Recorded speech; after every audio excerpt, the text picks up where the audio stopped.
Hello, guys. Today we are going to talk about a memoir called The White Messiah, My Exotic Tale of Love and Adventure by Corinne Hofmann. Okay, it's the 4 million copy bestseller, and people say just try to put this one down, people.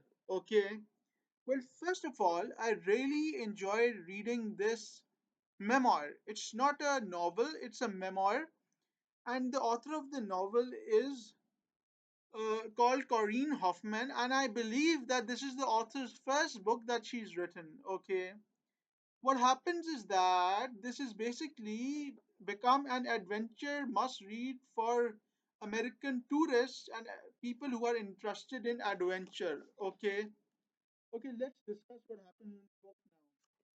The book is basically around 301 pages long. Okay, let's discuss what happened in the book now. This memoir is basically about by a woman called Corinne Hoffman, and it is about her life. Okay, what happens is that she is basically a woman from Switzerland, I believe. She's a woman from some other country. What happens next is that she goes to the country in Africa called Kenya, and the book is about Africa because it's based in Kenya. Okay, guys.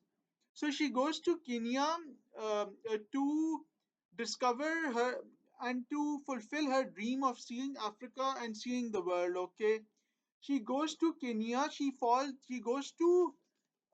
There are some pictures in this book as well, guys. There's a map given of Kenya, and the cities of Mombasa and Nairobi and other cities and countries are mentioned in it. So, that's what happens. What happens next is that she goes to a small village in Kenya after arriving in the hot summers of Kenya. I think she arrived at a airport in Mombasa, and how hot and humid and terrible it was. Okay, and then what happens is that goes to a small hut in Kenya where she falls in love with a Messiah. Okay, she spends 4 long years in the small village or hut in Kenya with the man she falls in love with called, I don't know what his name is. Anyways, so she spends 4 years in Kenya, and in that time she also has a child. Okay, so this is she has a child, but her dream starts to become destroyed and crumble. Her whole idea of going to Africa is messed up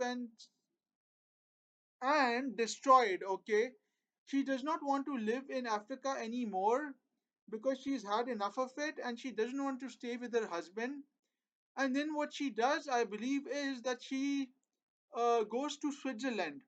She takes her child, whom she has given birth to, in a small village in Kenya where she lived for 4 years, 4 long years, guys. And then she takes her child and goes to Switzerland without telling anyone, and she lives there. Okay, that's what happened in the book, guys. And there are a lot of what do you call it? Descriptions given about the country of Kenya and Mombasa and the village hut that she lives in. Okay, this book takes place many years ago. Okay, she then leaves Kenya and goes to Switzerland and then sends a letter to her husband, I believe, and she also has a friend whom she writes to from Switzerland.